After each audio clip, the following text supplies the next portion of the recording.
Michel Galabru, c'est l'histoire d'un très grand acteur qui s'imaginait déjà différemment de ce qu'il était. Il y a comme ça des acteurs, c'est le cas aussi de Philippe Noiret. Quand Michel Galabru parle de lui, et je vais vous proposer de regarder un document dans quelques instants pour illustrer ce que je suis en train de vous dire, Michel Galabru s'imaginait comme quelqu'un de totalement différent de ce qu'il était il y a un moment donné. Et pour les acteurs, c'est leur physique, l'impression qu'ils donnent aux autres qui fabriquent leur personnage. Et être acteur, c'est être soumis au désir des réalisateurs, des directeurs de casting qui vont vous choisir pour interpréter un rôle. Et Michel Galabru a eu une carrière où on lui a proposé essentiellement des rôles de comique, de la gaudriole, des films farfelus, souvent des navets, mais il faut bien faire bouillir la marmite. Et c'est Michel Galabru lui-même qui le raconte, il n'a jamais été dupe de l'image qu'il pouvait donner aux autres et des rôles qu'on lui proposait. Il raconte comment on l'a choisi pour tourner la série des Gendarmes. Il l'a pris par incidence en écoutant une conversation sur la place des Lys à Saint-Tropez, où on citait son nom et on lui disait, voilà, il faut prendre des ringards pour entourer Louis de Funès. Et pourtant, quel acteur grandiose, puisqu'il va décrocher le César du meilleur acteur pour Le Juge et l'Assassin. Donc je vous propose de regarder, ce document est extrait, à l'époque, c'était sur Antenne 2, Philippe Bouvard recevait des invités, comme dans un club. C'était tout à fait intéressant et il y avait des invités tellement géniaux. Justement, ce soir-là, il y avait Michel Galabru. En fait, les critiques ne cessent de vous découvrir depuis 20 ans, vous, personnellement. Oui, moi, tout le temps, on me dit « Oh, vous, dans 10 ans. » En instant, je mange, voyez-vous.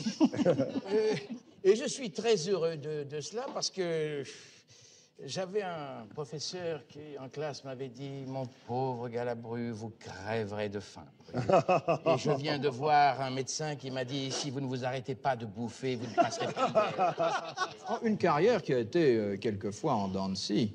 En dents de scie, vous dites, hein. Les chutes du Niagara, quelquefois. Au cinéma, c'était pas toujours glorieux. Non, mais le cinéma, par contre, même si ce n'est pas glorieux, nourrit son homme. C'est une obsession. Il est très difficile. Oui, je l'ai toujours dit. Au conservatoire, déjà, je disais, mais quand est-ce qu'on va être payé? Et le cinéma nourrit son homme. Je dirais même plus qu'au fond, les comédiens, tous les comédiens, s'il n'y avait pas les mauvaises pièces, les mauvais films, il y en aurait plus un, ils auraient tous crevé de faim. C'est avec le bon film, la bonne pièce est exceptionnelle. Par conséquent, nous avons tous été nourris par de mauvaises choses. Et nous devons être reconnaissants. Et c'est finalement le navet qui nourrit le mieux au cinéma. Voilà. Vous êtes truculent, naturellement. Bon, c'est lourd, tout ce que je fais, je le sais. Qu'est-ce que vous voulez? Quels sont les grands de ce métier qui vous ont influencé, dont vous avez l'exemple en tête? Et alors, j'ai lu les mémoires de Sacha Guitry, qui m'ont enthousiasmé. Très mauvais élève, 12 sixième.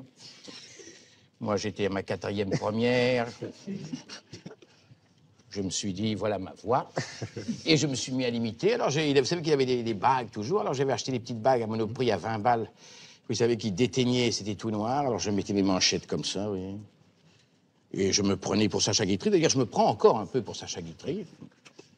Au fond, j'aurais voulu, je suis un raté, j'aurais voulu être Sacha Guitry, mais je ne suis pas Sacha Guitry. J'essaye d'écrire, je n'écris rien. Et voilà, alors, vous voyez, j'étais comme ça. Ah, mon Dieu, vous voyez. Alors, le professeur disait, Galabru, à la porte. Ah, si c'était ça, la liberté, nous étions libres. Vous savez, c'était 8 heures de colle, enfin, je n'en sortais pas. Voilà. Et depuis, alors, je suis arrivé au conservatoire, et alors, je joue des rôles lourds, contrairement à lui. C'est là la tristesse. Quel est le rôle